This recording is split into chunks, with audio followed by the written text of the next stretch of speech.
तो आज हम एक ऐसी न्यूज स्टोरी का विश्लेषण कर रहे हैं जिसने पूरे देश को हिला के रख दिया है। Paper leaks. एक तरफ सड़कों पर छात्रों का गुस्सा फूट रहा है और दूसरी तरफ संसद में नेताओं के बीच तीखी बहस चल रही है। आइए बिना किसी साइड लिए ग्राउंड रियलिटी और पॉलिटिकल दावों दोनों को समझते हैं। उससे पहले हमारे चैनल हितेश दिल से को अभी सब्सक्राइब करें, वीडियो को लाइक करें, कमेंट करके अपनी राय जरूर बताएं और इसे अपने दोस्तों व परिवार के साथ शेयर करें। आपका एक छोटा सा सपोर्ट हमें और बेहतर वीडियो बनाने की प्रेरणा देता है। धन्यवाद। आज के इस एक्सप्लेनर में हम इन 5 पॉइंट्स पर फोकस करेंगे। पहला, स्टूडेंट्स के प्रोटेस्ट के दौरान हुई हिंसा। दूसरा, संसद में पेपर लीक पर बहस। तीसरा, सरकार का अपना बचाव। चौथा, दोनों तरफ के दावे और आंकड़े। और आखिर में एजुकेशन सिस्टम का एक बहुत बड़ा गहरा संकट। चलिए शुरू करते हैं। तो आते हैं अपने पहले पॉइंट पर, प्रोटेस्ट के दौरान हुई हिंसा। एसी कमरों और संसद की बहस से थोड़ा बाहर निकलकर सड़कों का हाल देखते हैं। बंद करो, बंद करो, बंद करो। नीट को पेपर बेचना बंद करो, बंद करो, बंद करो।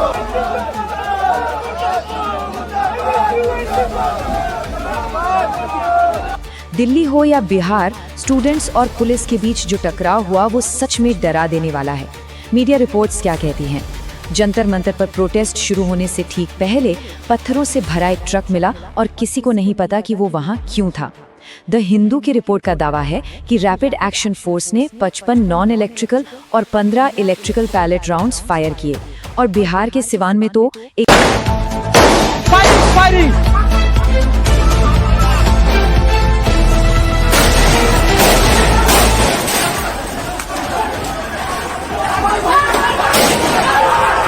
स्टूडेंट को कथित तौर पर AK-47 की गोली लगने तक की खबर आई। सोचिए माहौल कितना खराब हो चुका था। अब दावों और हकीकत में कितना फर्क होता है, इसका एक बड़ा एग्जाम्पल है गुरुग्राम की स्टूडेंट नूतन। प्रोटेस्ट में उनके कान में काफी चोट आई। दिल्ली पुलिस का कहना है किसी भारी चीज से चोट लगी, लेकिन और ये ध्यान देने वाली बात है, राम मनोहर लोहिया अस्पताल की डिस्चार्ज समरी बिल्कुल अलग कहानी बयां करती है। उसमें साफ लिखा है गन शॉट वुंड, यानी गोली लगने से आई चोट। तो आखिर सच क्या है? ये गैप अपने आप में बहुत कुछ कहता है। अब चलते हैं अपने दूसरे पॉइंट की तरफ। संसद में इन पेपर लीक्स पर क्या बहस हुई? देश के युवाओं पर पैलेट गन्स और AK-47 चलवाने की क्या आवश्यकता थी? क्या वे आतंकवादी थे? क्या आतंकवादी हैं? टेररिस्ट हैं? हाँ, कांग्रेस बोल रही है। हाँ, कांग्रेस बोल रही है। जवाब दीजिए, जवाब दीजिए। कांग्रेस बोल रही है, जवाब मांग रही है, जवाब दीजिए।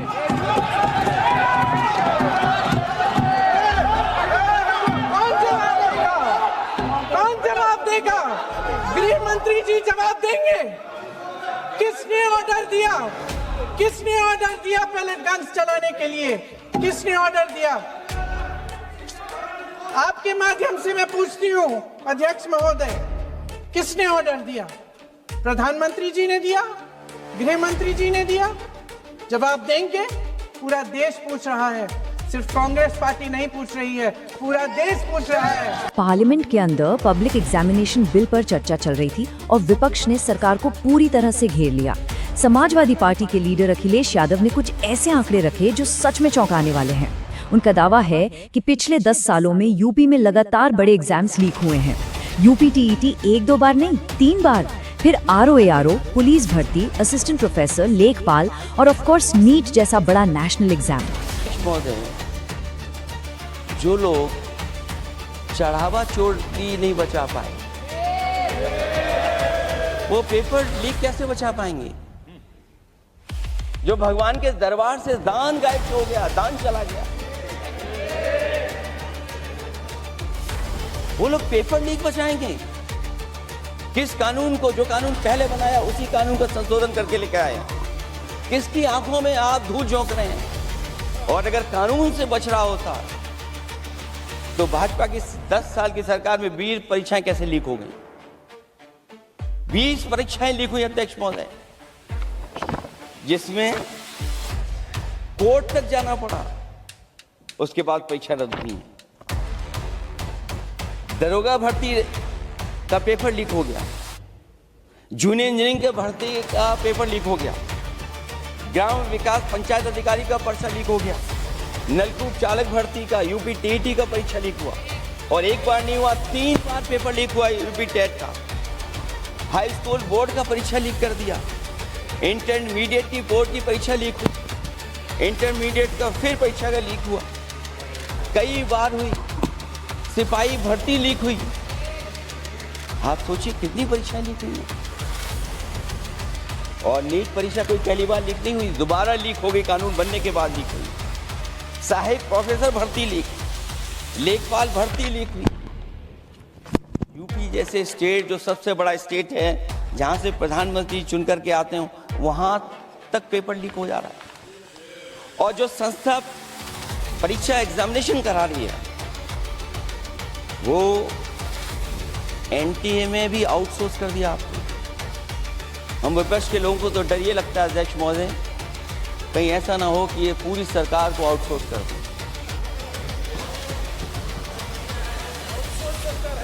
जो सबसे विश्वसनीय संस्था है, उसमें आउटसोर्स पे आपने कर्मचारियों को रखा हुआ है। किस बात की जवाबदेही है? यही अकाउंटेबिलिटी है आपकी? कहीं अकाउंटेबिलिटी ये तो नहीं है? आप अकाउंटेबिलिटी को ये न कहीं समझ बैठे हो कि अकाउंट को भर दे वो एबिलिटी वाला ही हमें चाहिए, कहीं वो अकाउंटेबिलिटी तो नहीं है। आप बताइए, एनटीए को आउटसोर्स किया हुआ है आपने। और केवल प्राइमरी स्कूल बंद नहीं किए हैं, नौकरी पे भी हमला किया है। 69,000 शिक्षक भर्ती को लेकर के बड़े पैमाने पर घोटाला किया गया, और घोटाला इतना बड़ा है कि वो सभी कोर्टों में गए हैं और पिछले कई वर्षों से आंदोलन कर रहे हैं। कोई स्थान नहीं बचा अध्यक्ष महोदय जहां पर वो शिक्षक भर्ती के लोग न गए हों।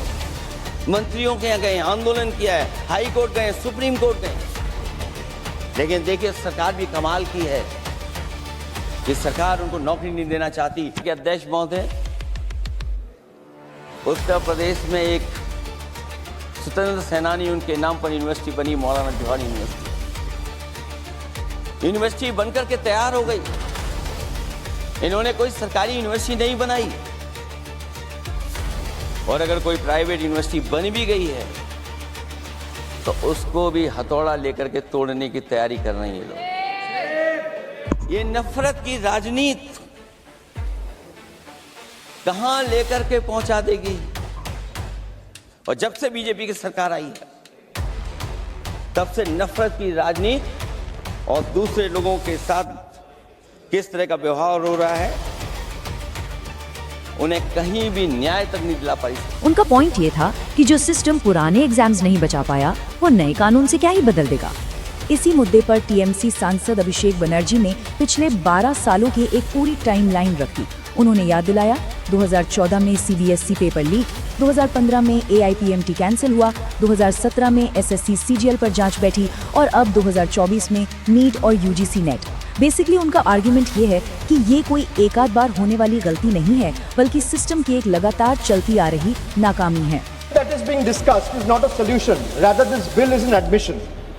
It is an admission that the NDA and the BJP government have failed. It failed to protect examinations. It failed to protect the students. It failed to protect the merits. History is witness, sir. Sir, let me give you some examples from the past.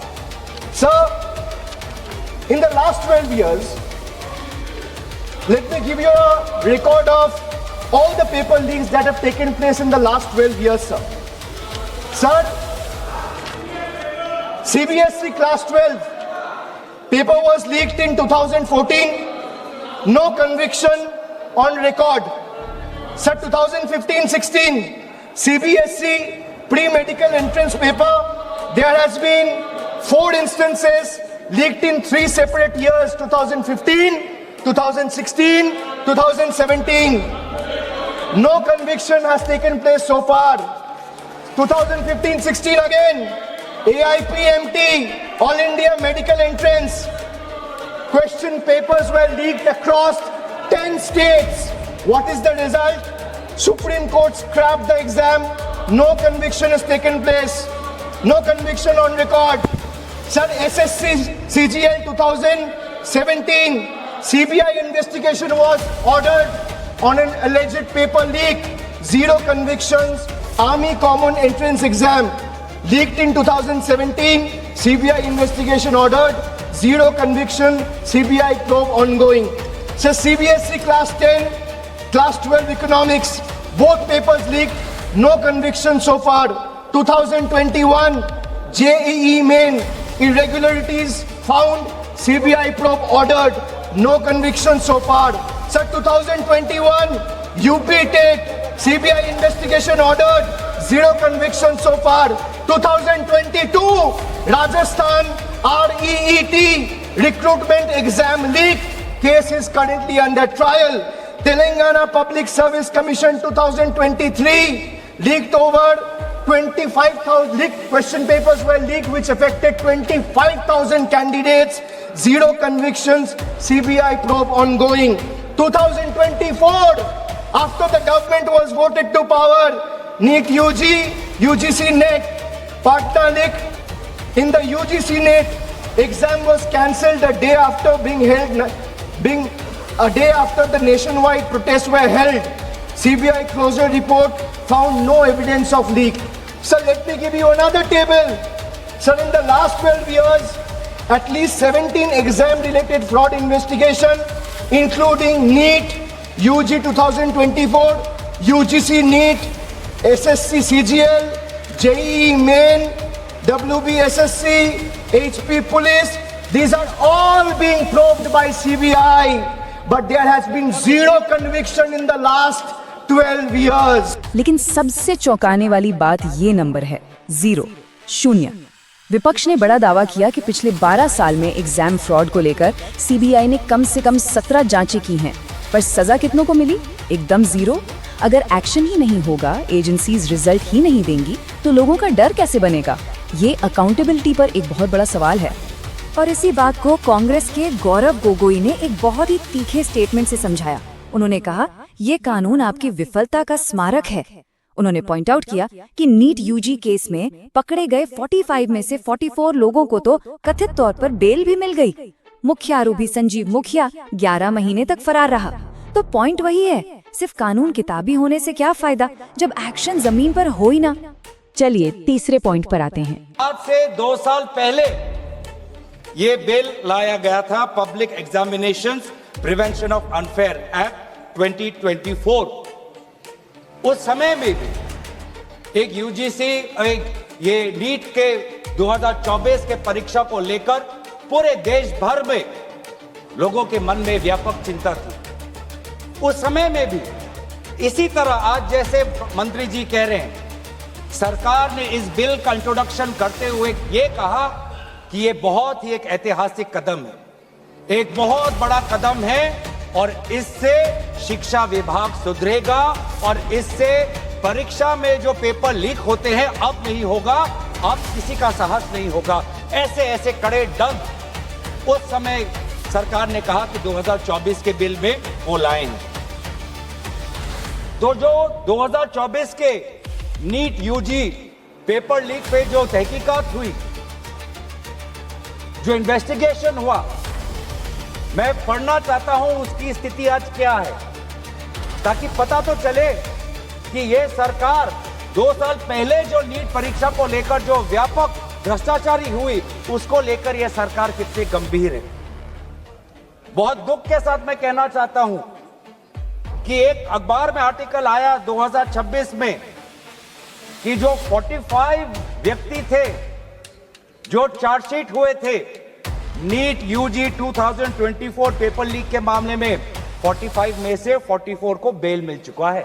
ये है इनकी गंभीरता, ये है इनके छात्रों के प्रति इनकी संवेदना। जो मूल व्यक्ति है जिसको मास्टरमाइंड कहा जाता है, संजीव मुखिया, 11 महीने तक वो फरार था। 11 महीने तक सरकार उसको पकड़ नहीं पाई। अप्रैल 2025 में वो फाइनली उसका गिरफ्तार हुआ और फिर उस मामले में उसको बेल मिल गया। उस मामले में इसको बेल मिल गया और ये कानून जिस मंशा से ये आज ला रही है, आज भी ये विफल होगा। ये कानून आपकी विफलता का स्मारक है, क्योंकि ऐसे कानून 2024 के में लाने के पश्चात भी 2026 में तो लीक हुआ ना सर। अगर कानून इतना ही सशक्त था तो आज 2 साल बाद ही इतना बड़ा व्यापक लीक कैसे हुआ? और अफसोस की बात है उस समय में भी शिक्षा मंत्री धर्मेंद्र प्रधान थे, और जब 2024 का जब पेपर लीक का मामला जब पूरे देश भर में आया तो आपको पता है धर्मेंद्र प्रधान जी ने उस समय क्या कहा? उन्होंने कहा कहां हुआ पेपर लीक? नहीं हुआ पेपर लीक। और आज भी पहले 2.5 महीने तक तो उनका रवैया यही था कि कहीं कोई धांधली नहीं हुई, सरकार ने बहुत अच्छा काम किया है। इन सब के जवाब में सरकार ने अपने बचाव में क्या कहा? सरकार ने विपक्ष के इन हमलों का जवाब अपने नए कानून की खूबियां गिनाकर दिया। उनका कहना है कि ये नया बिल इस cross state paper leak mafia को पूरी तरह तोड़ देगा। बीजेपी सांसद बांसुरी स्वराज ने इसके प्रोविजन समझाए, जैसे अब एक स्पेशल टास्क फोर्स बनेगी, हर स्टेट में फास्ट ट्रैक कोर्ट्स होंगे, जांच पूरी करने के लिए कड़ाई से 2 महीने का टाइम होगा और ट्रायल्स वो दिन प्रतिदिन के बेसिस पर 3 महीने में पूरे होंगे। मतलब माफिया को खत्म करने के लिए एकदम स्ट्रिक्ट टाइमलाइन बनाई गई है। अध्यक्ष जी, आज परीक्षा माफिया संगठित हो गया है, क्रॉस स्टेट क्रिमिनल नेटवर्क बन गया है और ये बिल, ये जो संशोधन आज लाया गया है, ये ज्यूरिसडिक्शन की उलझन को सुलझाता है, उसको समाप्त ही कर देता है। क्योंकि इस बिल में ये प्रावधान है कि केंद्र सरकार एक स्पेशल टास्क फोर्स का गठन कर सकती है इन्वेस्टिगेशन के लिए, और एक बार जांच शुरू हुई तो घड़ी की गिनती चलने लगती है न्याय के पक्ष में। क्यों?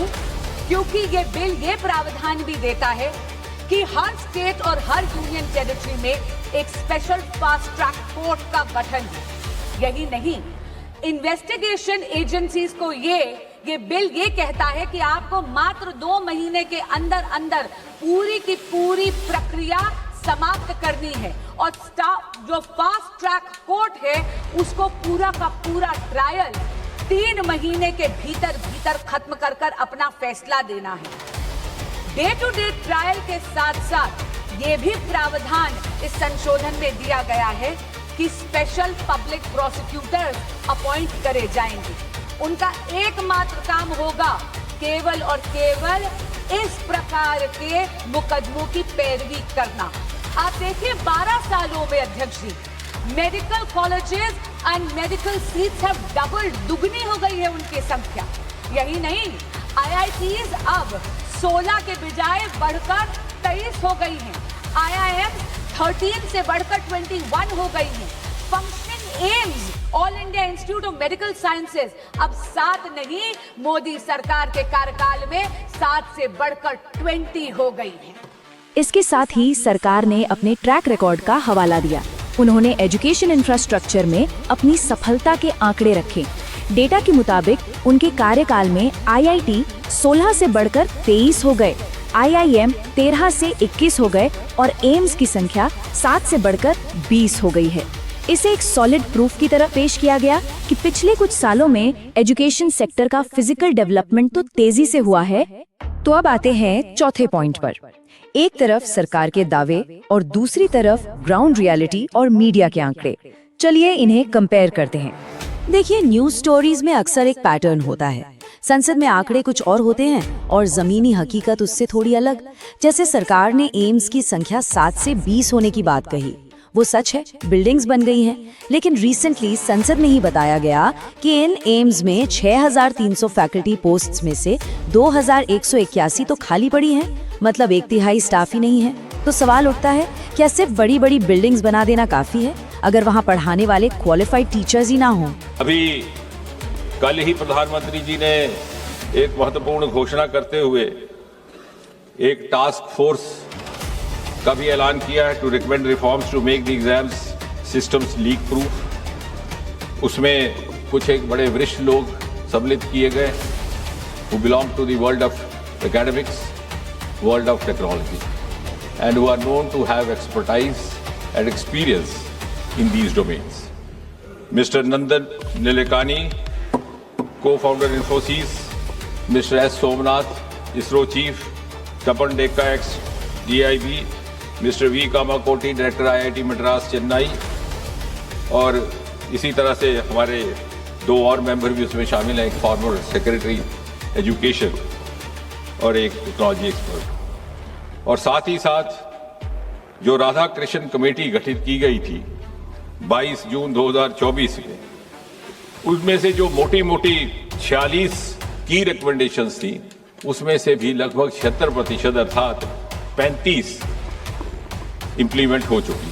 एक और एग्जाम्पल लेते हैं। केंद्रीय मंत्री जितेंद्र सिंह ने दावा किया कि राधाकृष्णन कमेटी की लगभग 76% सिफारिशों को लागू कर दिया गया है, लेकिन हिंदुस्तान टाइम्स की रिपोर्ट का डेटा कुछ और ही कहता है।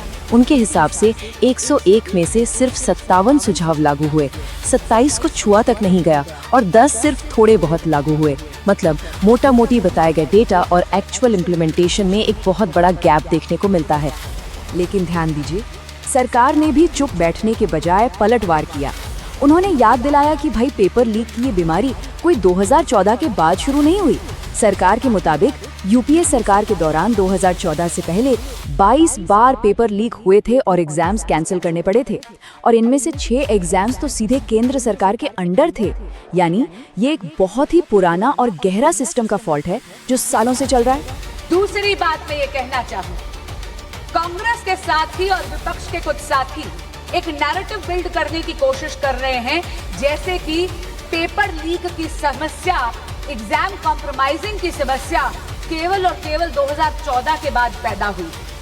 अध्यक्ष जी, मीडिया की रिपोर्टों का अगर हम सच माने तो विपक्षी दलों के जहां जहां पर शासित राज्य हैं और पिछले जब 1 दशक था, जब 2014 से पहले कांग्रेस लेड यूपीए सरकार था, तब 1 नहीं 2 नहीं बल्कि टोटल 22 बार पेपर लीक होकर कैंसिल करने पड़े।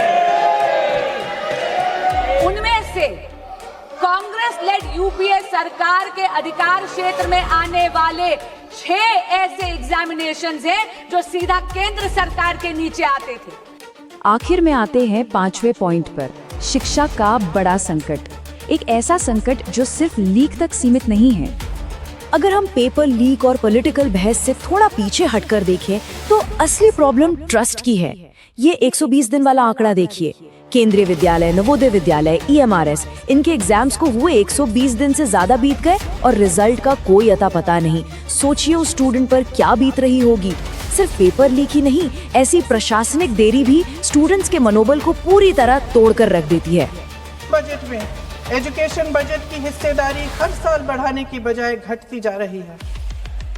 1.4 लाख करोड़ रुपया का पूरा बजट एजुकेशन बजट है और 1.32 लाख करोड़ सिर्फ नीट देने वाले 22 लाख बच्चों के परिवारों से हर साल खींचा जाता है। एक और शर्मनाक आंकड़ा भी है। 1.4 लाख करोड़ रुपया हमारा पूरा एजुकेशन बजट और 16 लाख करोड़ रुपए जो मौजूदा सरकार ने बड़े उद्योगपतियों के लोन माफ किए हैं। सोचिए कि इस सरकार की प्राथमिकताएं क्या है।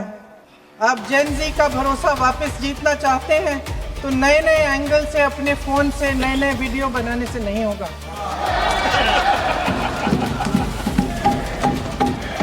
प्रधानमंत्री जी को कैमरे का एंगल नहीं, दिल का एंगल बदलना पड़ेगा। ये जेनरेशन जागरूक है, समझता है, झूठ पहचानने की उसकी अपार क्षमता है। इनका दिल और दिमाग जीतने के लिए आपको सच्चाई पर उतरना पड़ेगा। आपके शासन के चलते इस नौजवान पीढ़ी के साथ घोर अन्याय हुआ है, बर्बरता हुई। इस सच्चाई को स्वीकार करिए। अपनी जिम्मेदारी से पीछे हटने से काम नहीं चलेगा। आदरणीय प्रधानमंत्री महोदय जी, आपको जिम्मेदारी लेनी पड़ेगी, ठोस कदम उठाने पड़ेंगे। शिक्षा विशेषज्ञों को इकट्ठा कीजिए, छात्रों, अध्यापकों, सभी स्टेक होल्डर्स को साथ लेकर अन्य विचारधाराओं के थॉट लीडर्स के साथ गहरी चर्चाएं करवाकर एक नई शिक्षा प्रणाली तैयार कीजिए। मौजूदा नेशनल एजुकेशन पॉलिसी में 8 महीने तो एग्जाम चलते हैं, अध्यापकों को पढ़ाने का समय नहीं मिलता। सिर्फ आरएसएस के लोगों से भरने की बजाय सिस्टम को शिक्षित, एजुकेटेड, उन्नत और उदार दृष्टिकोण के लोगों से भी भरिए, जिनकी योग्यता सिर्फ उनकी विचारधारा न हो। और प्राथमिकताओं का ये कंपैरिजन तो और भी बड़ा सवाल खड़ा करता है।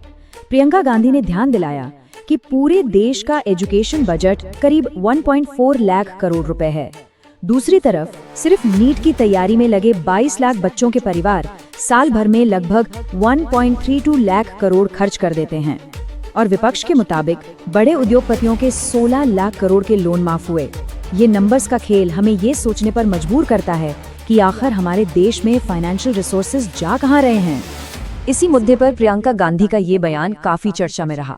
उन्होंने कहा, प्रधानमंत्री जी को कैमरे का एंगल नहीं, दिल का एंगल बदलना पड़ेगा। कहने का मतलब ये है कि अब सिर्फ ऊपरी मरम पट्टी या नई कमेटी बनाने से काम नहीं चलेगा। स्टूडेंट्स, टीचर्स सबके साथ जुड़कर पूरे सिस्टम को अंदर से ठीक करने की जरूरत है। एक जेन्युइन ओवरहॉल चाहिए। तो सब कुछ एनालाइज करने के बाद हम वापस एक सबसे जरूरी सवाल पर आते हैं। लगातार हो रही डिलेज, पेपर लीक्स के संगीन आरोप और नेताओं के बीच चल रही इस डेटा वार के बाद क्या ये नई टास्क फोर्स और नए कानून सिस्टम को ठीक कर पाएंगे?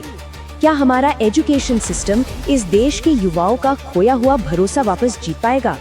इस बारे में जरूर सोचिए। आज के इस एक्सप्लेनर में बस इतना ही। हमारे साथ जुड़ने के लिए शुक्रिया।